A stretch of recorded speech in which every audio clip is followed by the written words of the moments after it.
Hello everyone. So today we were looking up things that correlated with today's society. And what we found out is we were living a little further into late Nazi Germany than we thought.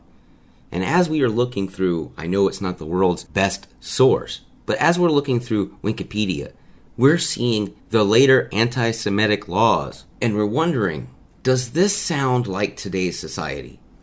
According to historian Saul Friedlander, the fateful turning point was reached in 1938 and 1939 with the passage of additional laws which use economic harassment and violence to drive Jews from Germany and Austria. They leave us with 6 bulletin points here. Number 1, Jewish physicians were decertified and were no longer allowed to treat German patients. And I think that really resides well with the MAGA group, the conservative groups, and the Republican groups. Anyone not of their stature are attacked, they lose their job, they lose their ability to feed their family. If you happen to be a content creator, they'll go as far as to ban you. And it doesn't matter how many children you have, it doesn't matter the content you create. If you talk against them, you're going to be decertified. The second bulletin point is Jews were not allowed to own gardens. And as silly as that one sounds, we have to actually sit back and say, this sounds similar. You're talking about taking away the ability to feed yourself. If there's an emergency, you're out of luck. If you have stores down, that they're closed, you're out of luck. You've made it to where they can't defend themselves either. In a society such as this, the main stakeholders in government property of farmland is China and Bill Gates. Monsanto runs most of it.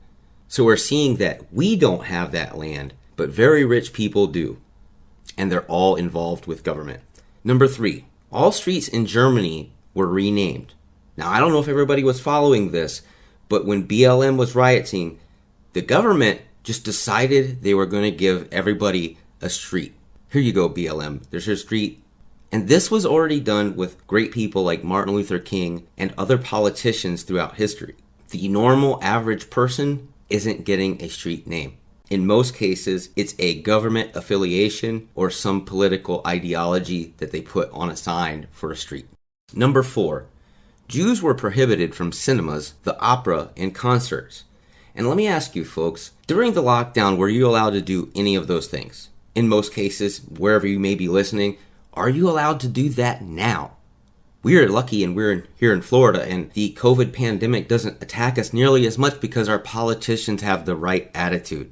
But to suffice it to say, we, like many other states, went through the same thing. We were locked down, we were not allowed to do things, and to some extent, it's even like that still today. That is a very common similarity to each other. You're not allowed to have entertainment. You're not allowed to enjoy yourself. Do not go to gatherings. Number 5, Jewish children were banned from public schools. And although they were singling out just Jewish people, understand that we've singled out people all throughout the country so far. There are some states right now that are still not allowing their children to go to school. Knowing the numbers, knowing other states are allowing it, they're still not following suit out of just sheer paranoia. People have kept their children from schools because of the fear-mongering that's on the news media, and they've kept them from receiving a proper education. Something that the Nazis themselves denied children. And we have to believe, since they were all about the Aryan race, it was not just singled out to Jewish children. It was probably everybody outside of the Aryan race. And the last one here, robbing Jews became legal, and Jews were forced to surrender, quote, all jewelry of any value.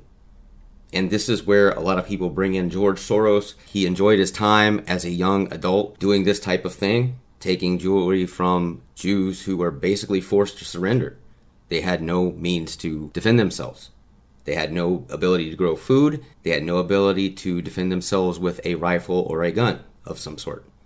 And therefore, all of their rights were given away because of the inability to defend themselves, and therefore, their own government robbed them blind. And I think this correlates with how our government is treating us now. We almost guarantee within a few years' time, if not shorter, we're going to be back to $4 a gallon. We're going to see taxation go up. we will be charged for the privilege of them leading us. Now we're going to read another paragraph down here at the bottom, the legal system. And we're going to read it once, and then we're going to read it again. And I think you'll get the idea of what I'm saying here. In Nazi Germany, the civil service provided a legal framework to deprive Jews of their rights. Opportunities to create anti-Jewish policies were coveted, and career bureaucrats came together and developed increasingly radical policies. Their familiarity with the legal system enabled them to easily manipulate it. The judiciary lost its independence as it was increasingly controlled by the Nazis. Judges who did not join the National Socialist League for the Maintenance of Law were dismissed. Jewish lawyers and judges of those with socialist or other views inconvenient to the Nazi Party were removed. The fundamental legal principle became Nazi, quote, common sense, or, quote, whatever is good for Germany is legal. The People's Court was created in 1934 for people accused of political crimes. And I'd like to stop there, and I'm going to reread this. But we're going to replace Nazi with Democrat and Jews with the MAGA party, conservatives, or Republican, whichever. In Democrat America, the civil service provided a legal framework to deprive MAGA of their rights. Opportunities to create anti-MAGA policies were coveted, and career bureaucrats came together and developed increasingly radical policies. Their familiarity with the legal system enabled them to easily manipulate it. The judiciary lost its independence as it was increasingly controlled by the Democrats. Judges who did not join the National Socialist League of the Maintenance of Law were dismissed. In other words, Congress.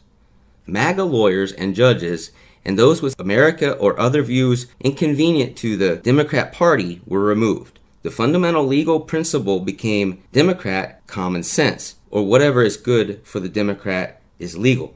The People's Court was created in 1934 for people accused of political crimes.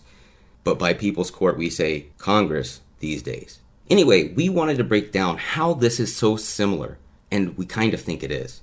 We think here in America, it's not so American anymore.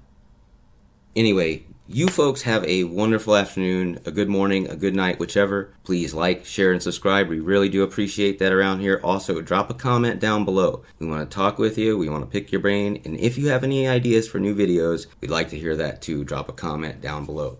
Also, don't forget to hit the notification bell. If you don't hit the notification bell, you may not receive our videos. God bless each and every one of you. See ya.